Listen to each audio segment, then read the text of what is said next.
Welcome. I'm Carrie Jeter, and this is the Freedom Sisters Podcast, a show where my sisters in service talk about her life journey, from hardships to victories and everything in between.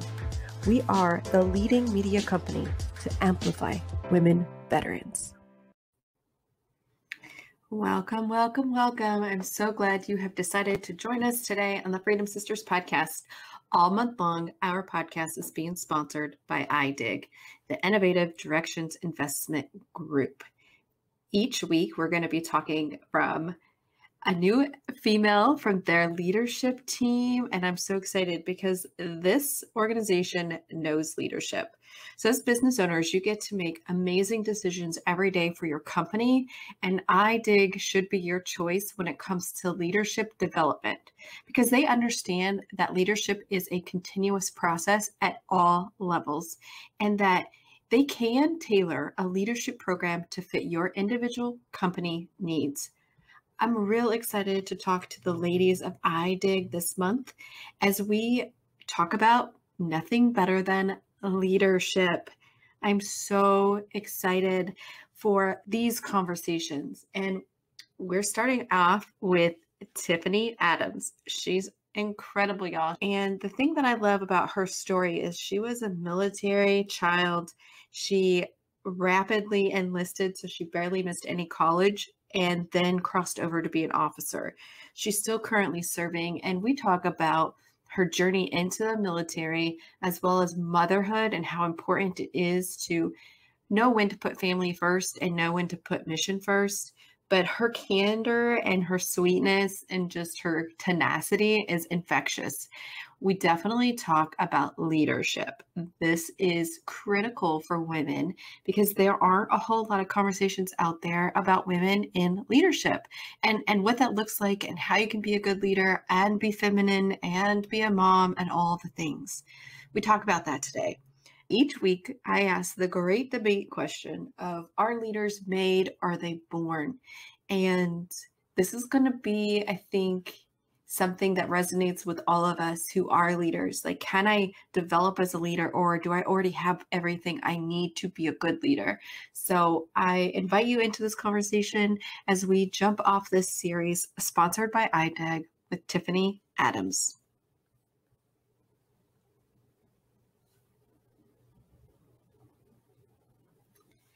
All right, so I have the pleasure of speaking with Tiffany Adams today from iDIG. She is one of 5 we get the pleasure of talking with this month. So Tiffany, before we just jump right into the conversation, could you introduce yourself and what you do for iDIG specifically? Of course. Thank you, Carrie. So again, my name's Tiffany, and I am one of the cool members of iDIG LLC. And I am the Chief Administrative Officer, so I primarily focus on anything that's under the admin umbrella, which is, I have 2 degrees in HR, so that's what I'm passionate about. So it's so cool that I get to transition that as well into iDIG. And I primarily focus on payroll right now, where we're at with our company. So anything that has to do with pay, I assist our HR officer with that as well. And then just we run everything with payroll. And it's really nice talking to everybody and getting to know all of our employees. So it's really cool. Yeah, that's fantastic. So I'm going to just take our listeners on a little journey of your life. And so if you can just tell us a bit more of like pre-Army life and what led you to joining the Army. Absolutely. So I grew up as, I'll just use the turn the coin. I know everybody uses this term, Army brat. So my father was enlisted in the Army for 30 years. And he was a truck driver, which back then I did not understand what that meant and the dangers that entailed, driving up and down, supply routes in Iraq, and I grew up on military bases and just kind of living my life, free and not really having a sense of understanding of what's going on. Just, I knew that my dad was in the Army. And my junior year, actually sophomore year, going into junior year of college, I just had this strong sense, kind of to want to serve. And I actually tried to go to West Point. So I am an Army officer, active duty. And I tried to go to West Point, and I was already in college, and they're like, hey, you can come in, but you have to go to the preparatory school because I'm not all that great in math. And so I don't do math in public. And so I was like, no, that's going to take me back a little bit. So luckily I got to actually enlisted in the Army. and went to basic training, went to AIT, and then came back and signed my contract with the University of Texas at El Paso. And so I earned my commission from there, and actually was fortunate enough to get stationed in El Paso because my family is still there as well. And yeah, at the time, my sister also commissioned with me. She's out of the service now, but we both commissioned together. We're like Irish twins. We're a year, a month, and a day apart. So we got to commission together. And so, yeah, it's kind of just there. I grew up around the military, and then something hit me one day, and I wanted to serve. And I also wanted to get some experience under my belt, because at first I thought I was going to go in for 4 years and kind of come out and just kind of learn everything I could, but I ended up falling in love with it, and I love what I do, and the diversity I get to bring and the diversity I receive in the military. Yeah, for sure. I think that was one of my favorite things, the diversity, for sure. And I actually just mentioned this earlier today in another conversation, but women service members are more diverse than our male counterparts. And so for me, that was one of my favorite things about the Army as well, was walking into that environment and just seeing all of the beautiful diversity with our sisters in service. I just love that so much about it. So you had mentioned that you're still active duty, and I'm curious, were you a 09 Sierra? Was that how you went to basic and then you commissioned, or did you actually get a different MOS and was enlisted for a while? That's a great question. I'm not sure if a lot of people have heard of this. So again, I was in my sophomore year going into junior year, and I needed the fastest MOS so I could hurry up and get back so I didn't miss a whole semester of school. So I enlisted as a 92 Sierra, which is a shower and laundry specialist. It was only 6 weeks AIT. So I went and learned how to sew, set up, portable showers, which I think component 3, which is the reserve component, they're getting ready to absorb all of that from the active duty side. So that's no longer an active duty MOS. They're starting to phase that out. So I did that 6 weeks and then came back. And then I was an 09 Romeo as a cadet. And I would just go with my little circle on every weekend a month and just drill. So that was pretty cool. I got kind of both sides. That was nice. Well, that's awesome.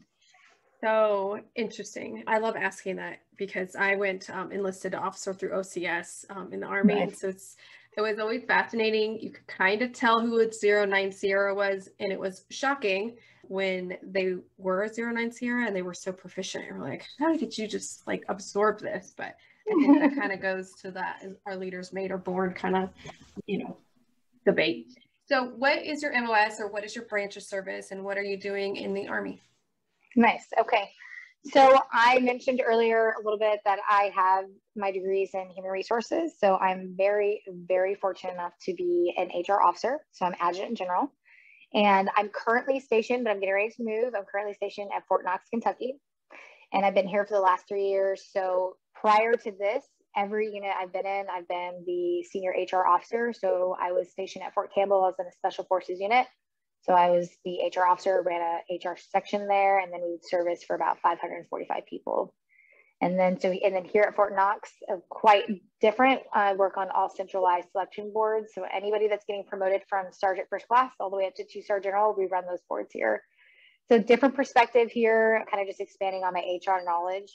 And then I'm getting ready to go to school for a year in Rhode Island, and then off to somewhere else. As you know, we're just hopping and popping in the Army, just moving around. That's awesome. Yeah. So you have 2 or 3 duty stations on your belt, getting ready to go to your 4th. Any deployments?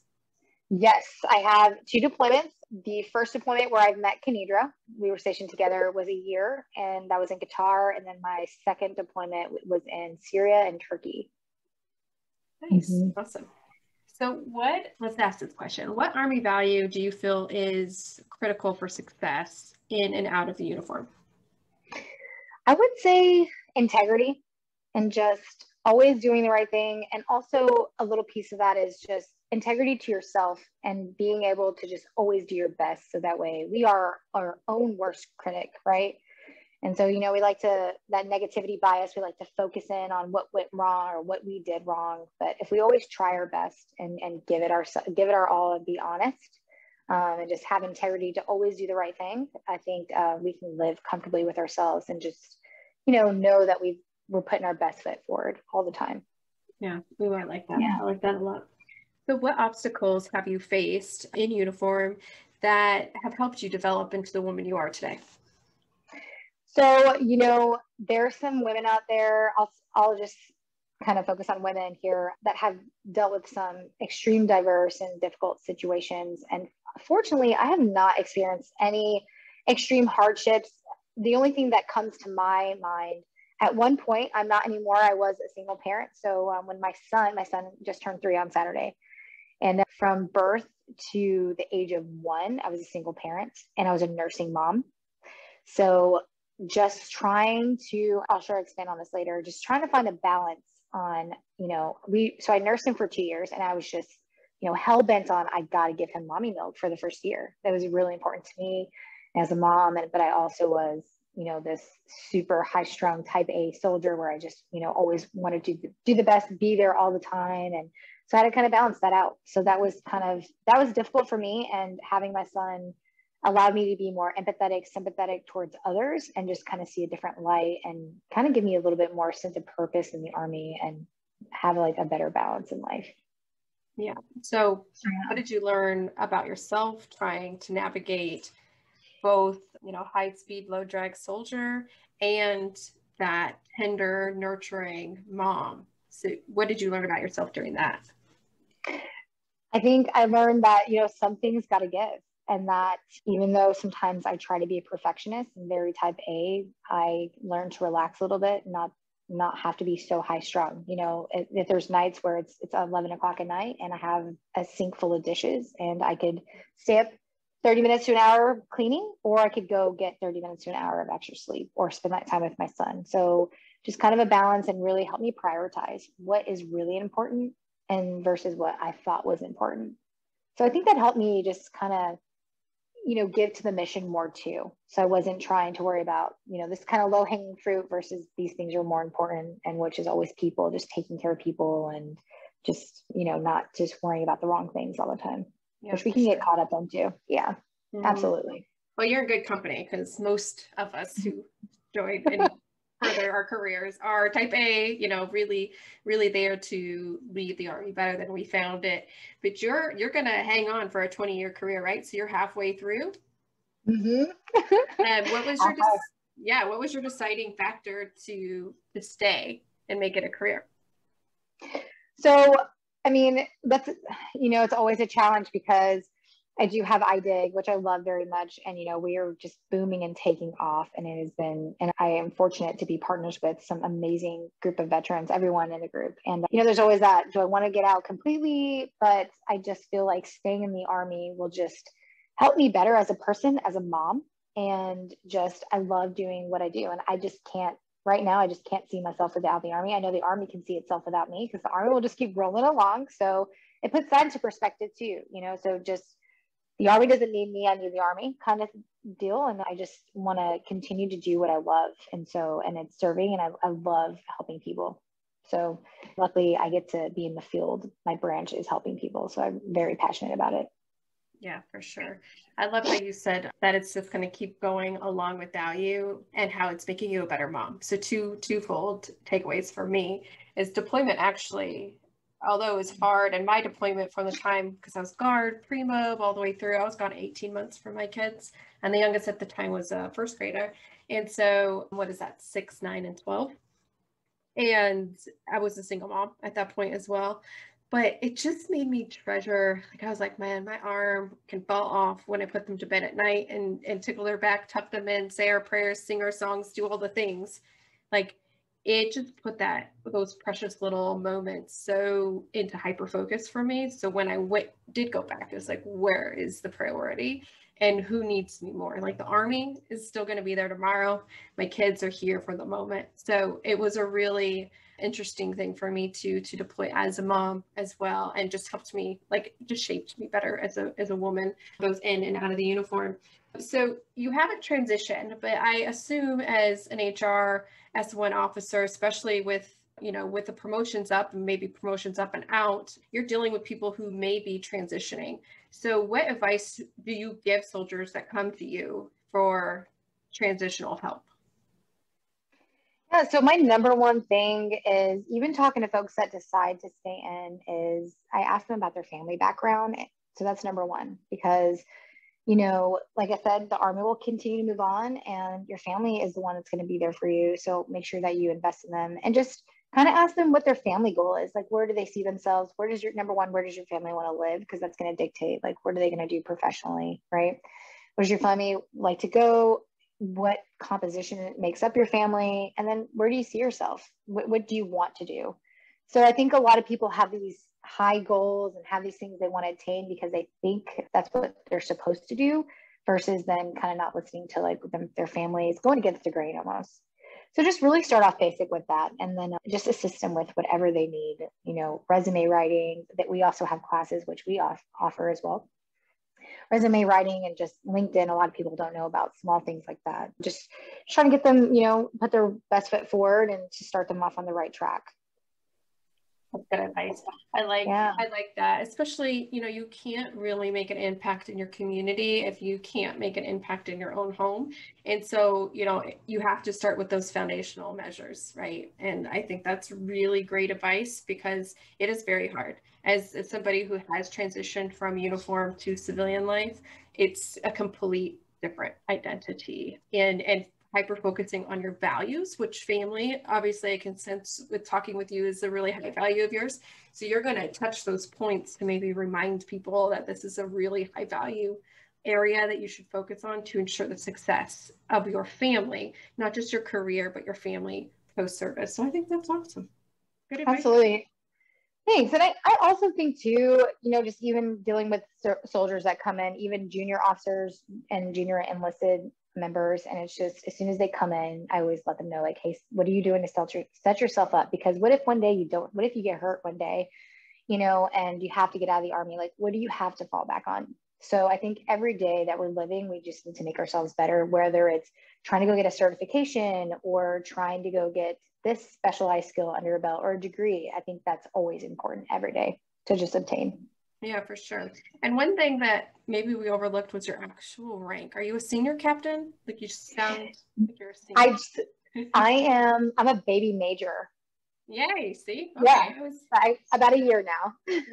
Nice. All right, that's awesome. Yeah, so you have a bit of experience and all that under your belt. So that's why I was like, no, I don't think we actually talked about a rank, which doesn't actually signify anything about your leadership abilities based on rank. We have seen some really horrific leaders with stars on their chest. However, it just, with the whole rank structure, it does matter in context a little bit. So.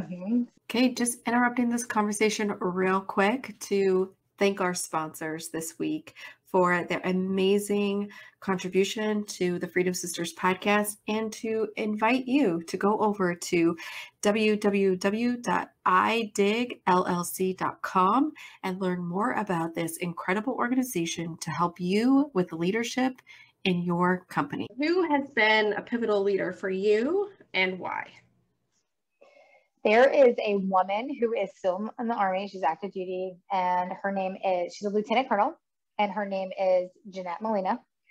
And I met her when I was a brand new second lieutenant at South Carolina, Fort Jackson. And I was just, had my butter bar on. So I was very intimidated. You know, she's a captain at the time. I didn't want to go speak to her. And I heard through the grapevine she was going to be working in my section. She's essentially going to be my boss. So I just worked up enough courage to talk to her. And since that day, she has been my mentor, and she has been a personal friend of mine. And if I need anything, just anything I can go to her. There's no judgment.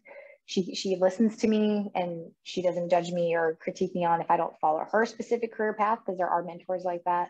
I just look up to her. She has 2 kids, and she was a single mom at one point as well. And she's just always hustling and just always striving to do the best and always putting her best foot forward. And I would also say another woman in my life is, which you've talked to her, is Kenedra Hargrove. And I can't even begin to tell you the things that she's done for me personally and professionally. Just number one, she's taught me to just be a better person, and to just, she makes me feel grounded. And I mean, there's so many things to say about her without even getting emotional. I mean, we spent 12 months together downrange, and I learned so much. She built confidence in me as a woman, as a leader. She mentors me to this day. And she's the person that I call when I feel like everything's just chaotic, and I call her and she just sends me down. So those 2 women I appreciate, I hold very dear to my heart. Yeah, that's awesome. Kenidra and I don't know, we've only been in some form of communication probably for 3 months now.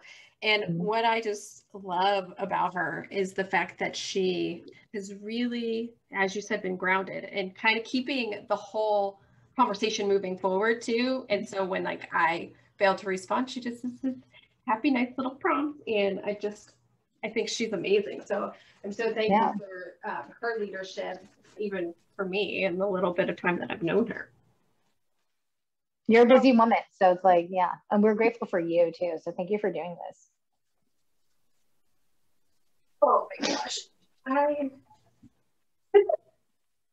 I'm just curious what you think about this debate. Do you think leaders are made or do you think they are born? You know, we had a discussion about that one day in our meeting at iDIG. And, you know, it's something I ruminate on quite a bit. And what helps shape my answer is the people that I encounter, especially in the military. And, you know, the blanket answer is both. But I truly do believe that. I do feel that there are natural born leaders and that there are people that are groomed into leaders, because you can take someone who's an extreme introvert that, you know, could not stand talking to anybody, that could care less about leading a formation of people. And then you put them in situations and give them the tools and the skills that they need, and then they develop into a leader. But I also think it's if people want to be, they're willing and able, if they want to do those things, right? So you could have natural born leaders, but just could care less about leading people or stepping up or just having or displaying those qualities. A little bit of both, I think. Yeah, that's just kind of where I'm at. I feel like that, and that may change down the road. I don't know, but just kind of the people that I've encountered. I don't know. What do you think about it? I think I have to go with a little bit of both as well. I definitely think there are certain traits that you just have these natural leadership skills intrinsic to some characters, some personality types. But I definitely think if you're never given a way to foster those skills, you're not going to become a good leader.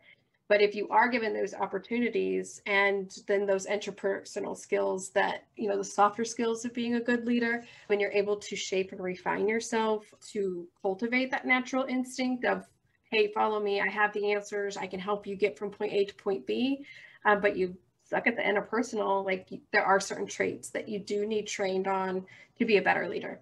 But I kind of go more with the natural and then giving those opportunities to shape and sharpen those. Not to say somebody who's not a natural leader can't learn a skill set, but I don't know that they'll get the whole effect of being a good leader if they don't have that instinct. Very, very well said. No, yeah, very well. Thank you for sharing that. Those are great points. And I really think I think it just depends on it. It goes back to being a person.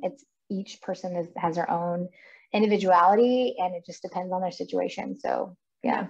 But I think iDIG, so, you know, iDIG is sponsoring this whole month, and I'm so grateful for what your company is doing, especially for like employees of organizations who you guys are helping, because at the end of the day, people matter. Like, you really have to lead people well in order to want them to work for you and to invest in them.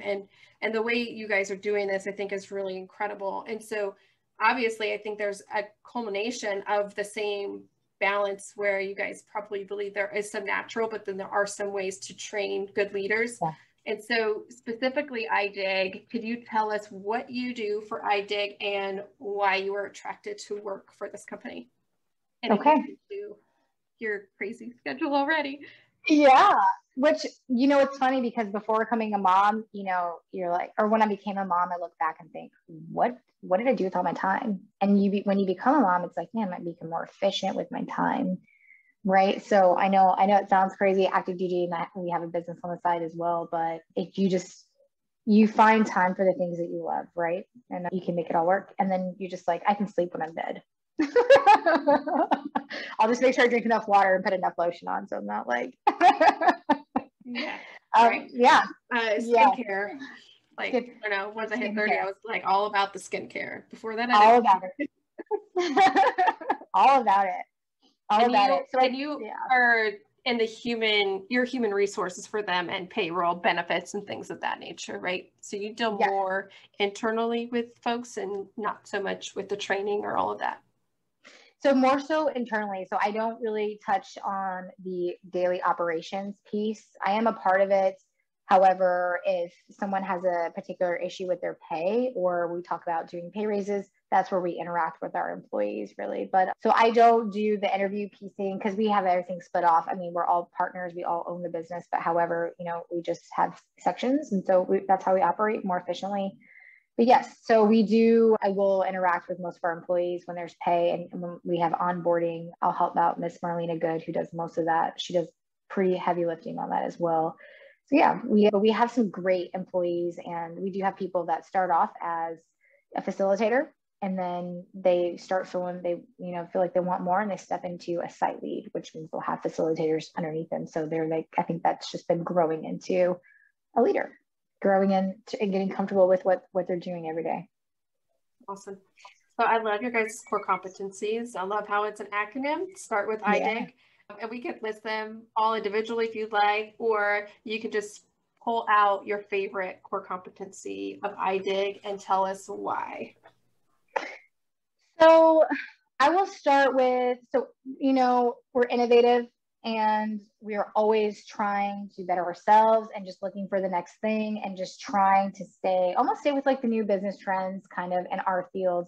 And we're always looking for executive coaches, and we're always looking for folks to come on with us, and because you never know when we're going to get a contract, and we're very passionate in the government contracting realm. And so, I have a friend that's getting ready to transition out of the military. And so we're looking to bring her on to do an executive coaching job for us, which is nice because now she can bring to the table her experiences. And so she has more to provide than versus someone we wouldn't know, someone we wouldn't know or doesn't have that military background. So yeah.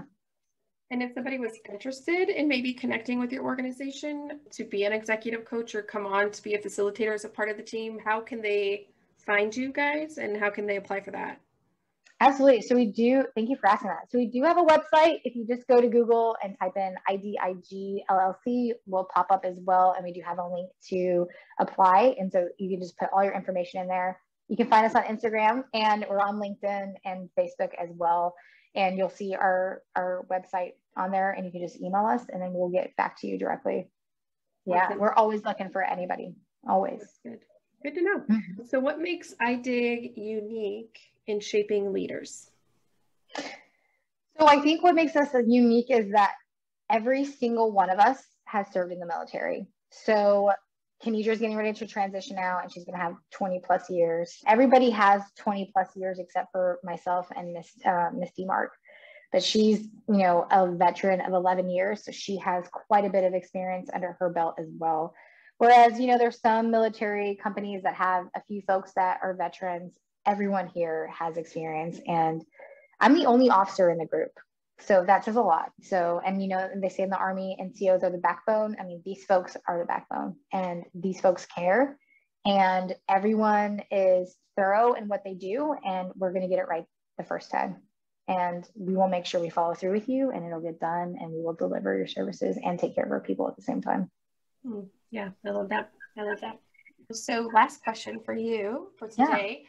What advice would you give women leaders? Here at Freedom Sisters, obviously our target audience is women who are in the military still, or getting ready to transition, or who have been out for some time. And so it's always nice to hear from other women who have served advice for other women to be good leaders. Yeah, so my number one, so I like to call myself, and I will hope to spread this to everyone, is number one is be a woman's woman. What that means to me is just always look out for each other. I mean, I want to look out for everybody, but most of the time we're the minority because there's not very many females to the male ratio, right? So just always look out for each other and just always help out. And again, like, it goes back to doing the best that you can. Always better yourself. I just took a yoga certification, so I just got certified in 200 hours of vinyasa. So it's just never did I ever think I could do something like that, but just always try to strive to be better and set yourself up, because you never know when the opportunity is going to rise for you to kind of go down a different path. And just support each other, and I hate using the word hate, but I hate hearing, women are just bringing each other down, but we have to uplift each other, because it doesn't matter if she has nicer hair or she's prettier. Those things are just, minutiae details. It's just not even important, but it's just, we have to support each other and just uplift one another. I think that's so important in our community. I couldn't agree more. It has been such a joy talking with you. I'm really excited to talk to all 5 of you ladies, part of the iDIG leadership team this month, and really just encouraging other women who want to be leaders or to be better leaders to hear the advice that you all have to share this month is going to be really impactful. So thanks for spending some time with me, and best of luck on your move and your new assignment. And happy birthday to your son. So thank you so much. And thank you so much to everyone at Freedom Sisters. We really appreciate it. And I appreciate your time, Carrie. Thank you.